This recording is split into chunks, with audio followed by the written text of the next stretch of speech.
অন্নপূর্ণা যোজনা 3,000 টাকা অগস্ট মাসের 17 তারিখ থেকে দেওয়া শুরু করবে। কারা কারা পাবেন, কারা কারা পাবেন না, সেই শর্ত মুখ্যমন্ত্রী শুভেন্দু অধিকারী পরিষ্কার করে দিয়েছেন। কিছু কিছু জায়গায় আপনাদের বুঝতে সমস্যা হচ্ছে।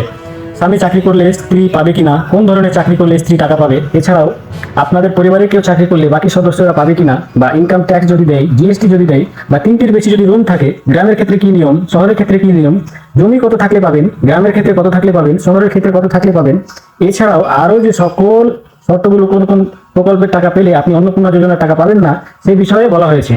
তো সমস্ত শর্ত নিয়ে আমি আজকের এই ভিডিওটি সহজ ভাষায় আলোচনা করে দেবো। তো ভিডিওটির মূল বিষয়, মুখ্যমন্ত্রী শুভেন্দু অধিকারী নবান্ন থেকে তিনি প্রেস কনফারেন্স করে এই সমস্ত নিয়ম, সমস্ত কিছু অন্নপূর্ণা যোজনা নিয়ে তিনি ক্লিয়ার করে দিয়েছেন। টাকা আপনাদেরকে 17 আগস্টই ছাড়া হবে। 17 আগস্ট কারা টাকা পাবে, কারা পাবেন না, তো দেখুন কি কি বলেছেন কালকে। সমস্ত বিষয়গুলি আপনাদেরকে বুঝিয়ে দিচ্ছি। দেখুন, তিনি যেটা প্রথমেই বলেছেন যে অভিযোগ পোর্টাল খোলা হবে। এটা কি?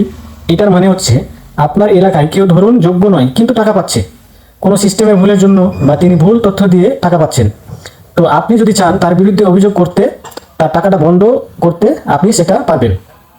অভিযোগ পোর্টাল খোলা হবে, সেখানে আপনি তার বিরুদ্ধে অভিযোগ করতে পারেন। এছাড়াও ধরুন আপনি যোগ্য অথচ আপনি টাকা পাচ্ছেন না, সেই অভিযোগও আপনি করতে পারবেন যে আপনি যোগ্য হওয়া সত্ত্বেও টাকা পাচ্ছেন না। তারপর সেটা ভেরিফিকেশন করে আপনি যোগ্য হলে আপনাকেও টাকা দেওয়া হবে, সেই সুবিধাও কিন্তু রাখা হচ্ছে। তারপরে দেখুন বলেছে বয়স হতে হবে 25 থেকে 60 বছরের মধ্যে। সেটা অবশ্যই আপনারা জানেন। আর মেয়েদেরকেই কেবলমাত্র টাকা দেবে, ছেলেদেরকে দেবে না, সেটাও নিশ্চয়ই আপনারা জানেন। তারপর বলেছেন দেখুন, সেই মেয়েটিকে কোনো রকম সরকারি চাকরি করা চলবে না, বা স্থায়ী সরকারি চাকরি করা চলবে না সেই মেয়েটিকে। সেটা রাজ্য সরকার হতে পারে, কেন্দ্রীয় সরকারেরও হতে পারে। এবার স্বামী যদি চাকরি করে সেক্ষেত্রে কি তার স্ত্রী টাকা পাবে? সেক্ষেত্রেও তিনি বলে দিয়েছেন না, কেউ যদি চাকরি করে, স্থায়ী চাকরি যদি করে থাকে, তার স্ত্রী ওই অন্নপূর্ণা যোজনার টাকা পাওয়ার যোগ্য নয়।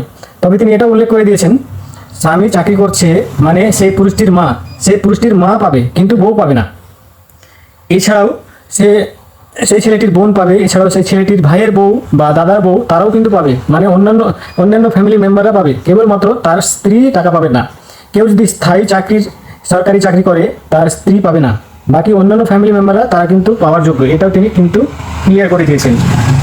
তারপর কেউ যদি ইনকাম ট্যাক্স দেন ভারত সরকারকে, তাহলেও কিন্তু তিনি অন্নপূর্ণা যোজনার টাকা পাবে না। এবার ইনকাম ট্যাক্সের এখন স্ল্যাব যে হচ্ছে 12 লক্ষ টাকা, তার মানে মাসিক ইনকাম 1 লক্ষ টাকা হচ্ছে, আর বছরে 12 লক্ষ। তো ওই যে 12 লক্ষ টাকার বেশি ইনকাম হবে, ইনকাম ট্যাক্স দিতে হয় ভারত সরকারকে। এখন যে নতুন স্ল্যাব হয়েছে সেটাও তিনি বলে দিয়েছেন ওই বক্তব্য রাখার সময়। সুতরাং যারা আয়কর ট্যাক্স দেন ভারত সরকারকে, তারা কিন্তু ওই অন্নপূর্ণা যোজনার জন্য যোগ্য নয়, তারা কিন্তু টাকা পাবে না। তারপরে যে সকল মেয়েরা নিজেরা রোজগার করে মাসে 10,000 টাকার বেশি, তাদেরকেও কিন্তু অন্নপূর্ণা যোজনার টাকা দেওয়া হবে না। মেয়েটির ইনকাম যদি মাসে 10,000 টাকার কম হয়ে থাকে তাহলে দেওয়া হবে, কিন্তু মেয়েটির ইনকাম যদি মাসে 10,000 টাকার বেশি হয় তাহলে কিন্তু মেয়েটিকে দেওয়া হবে না। আর মেয়েটি যদি কোনো রকম ইনকাম না করে, তিনি যদি বেকার হন, তাহলে তো কোনো সমস্যাই নেই।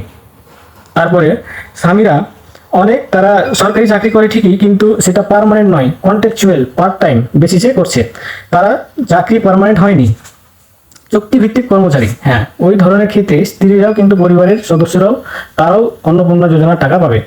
স্বামী যদি ওই জিনিসটা বুঝুন, স্বামী যদি পার্মানেন্ট চাকরি, সরকারি চাকরি করে, হ্যাঁ তিনি কিন্তু পাবেন না, মানে তার স্ত্রী কিন্তু পাবেন না। কিন্তু স্বামী যদি কন্ট্রাকচুয়াল পার্ট টাইম এই ধরনের চাকরি করে, সেটা সরকারি হতে পারে, বেসরকারিও হতে পারে, সেটা কিন্তু পাবে। পরে মুখ্যমন্ত্রী দুটো জিনিস বলেছেন, যে কোনো ধরুন বিধবা, তিনি বিধবা ভাতাও পাচ্ছেন, তার সাথে সাথে তিনি অন্নপূর্ণা যোজনার জন্য আবেদন করেছেন। সেক্ষেত্রে তাকে কিন্তু একটি প্রকল্পেরই টাকা দেওয়া হবে, শুধুমাত্র যার টাকা বেশি, অর্থাৎ বিধবা ভাতা থেকে অন্নপূর্ণা যোজনার টাকা বেশি, মাসে 3,000 টাকা দেয় অন্নপূর্ণা যোজনা। সুতরাং তাকে বিধবা ভাতা নয়, তাকে দেওয়া হবে শুধুমাত্র অন্নপূর্ণা যোজনার টাকা। বোঝাতে পারলাম? বিধবা ভাতা অন্নপূর্ণা দুটোই একজনকে দেওয়া হবে না, একটি দেওয়া হবে, সেটা হচ্ছে অন্নপূর্ণা যোজনার টাকা।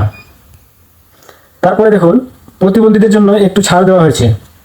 কেউ ধরুন কোনো মেয়ে, তিনি প্রতিবন্ধী ভাতার টাকা পাচ্ছেন, মানবিক পেনশন, এছাড়াও তিনি অন্নপূর্ণা যোজনার আবেদনও করেছেন। কিন্তু মানবিক দৃষ্টিতে সরকার তাদের জন্য মান সিদ্ধান্ত দিয়েছে যে তাদেরকে প্রতিবন্ধী ভাতার টাকাও দেওয়া হবে, তার সাথে সাথে অন্নপূর্ণা যোজনার টাকাও দেওয়া হবে, মানে দুটো প্রকল্পেরই টাকা কিন্তু দেওয়া হবে। প্রতিবন্ধী যদি কেউ হয়ে থাকেন, সেই মেয়েটিকেই দেওয়া হবে। আর পিএম কিষাণ প্রকল্পের টাকা কোনো মহিলা যদি পেয়ে থাকেন, এর সাথে সাথে তিনি যদি অন্নপূর্ণা যোজনার আবেদন করেন, সেক্ষেত্রেও সেই মেয়েটিকেও পিএম কিষাণ প্লাস অন্নপূর্ণা যোজনার দুটো টাকাই কিন্তু একসঙ্গে দেওয়া হবে। মানে একসঙ্গে বলতে দুটো প্রকল্পেরই সুবিধা সেই মেয়েটি পাবেন। তো মেয়ে ধরুন সে পিএম কিষাণ পাচ্ছে এখন, এবং তিনি যদি বর্তমানে এখন অন্নপূর্ণা আবেদন করেন, তার আবেদন যদি অ্যাপ্রুভ হয়ে যায়, তাহলে তিনি যোগ্য হলে তিনি অন্নপূর্ণা পাবেন, অথবা পিএম কিষাণও পাবেন, দুটোই পাবেন। এবার এখানে আপনাদের একটা প্রশ্ন, যে তাহলে কোনো মেয়ে যদি কৃষক বন্ধু পায়, তিনি কি অন্নপূর্ণা পাবেন? দেখুন, এই বিষয়টা এখনো মানে মুখ্যমন্ত্রী যে বক্তব্য সেখানে কিন্তু পরিষ্কারভাবে বলেনি। পরবর্তী সময়ে নোটিশ যদি কোনো দেয় তাহলে সেখানে বোঝা যাবে। তবে মুখ্যমন্ত্রী ওনার বক্তব্যে কৃষক বন্ধু পেলে এবং অন্নপূর্ণা পাবে কি সে বিষয়ে তিনি কিন্তু কোনো কিছু বলেননি। তারপরে দেখুন, তিনটার বেশি রুম, এই নিয়ে যারা আপনাদের ডাউট ছিল, সেই ডাউটটা মুখ্যমন্ত্রী কালকে ক্লিয়ার করে দিয়েছেন। 3টের বেশি রুম থাকলে যারা অনলাইন ফর্ম ফিল আপের সময় ইয়েস করেছিলেন, তাদেরকে কিন্তু জুলাই মাসে টাকা দেওয়া হয়নি। কিন্তু মুখ্যমন্ত্রী এবার নিয়মটা সহজ করে দিয়েছেন। তিনি বলেছেন, গ্রামীণ এলাকার ক্ষেত্রে শুধুমাত্র কেউ যদি 3টার বেশি রুম ইয়েস করে থাকেন, তবুও তাদেরকে টাকা দেওয়া হবে।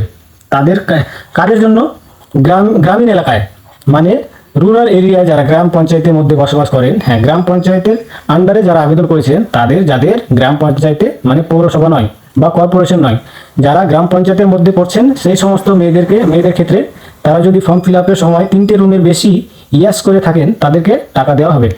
মানে 3টের বেশি রুম থাকলেও তাদেরকে টাকা দেওয়া হবে, 3টার কম থাকলেও তাদেরকে টাকা দেওয়া হবে গ্রামীণ এলাকার ক্ষেত্রে। তবে শহর এলাকার ক্ষেত্রে 3টের বেশি রুম থাকলে তাদেরকে কিন্তু টাকা দেওয়া হবে না।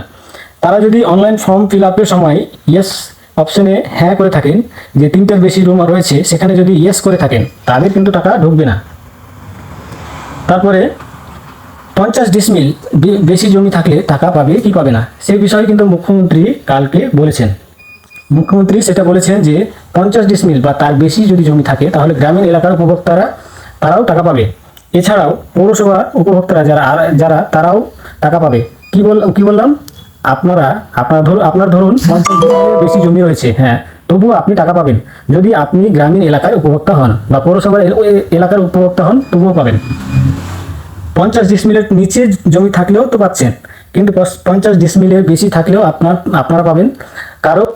মানে 50 ডিসমিলের নিচে জমি থাকলে তো পাচ্ছেনই, কিন্তু 50 ডিসমিলের বেশি থাকলেও আপনারা পাবেন। কারো 60 ডিসমিল, কারো 1 একর 1.5 একর দিয়েছে, 70 ডিসমিল, তারাও টাকা পাবেন।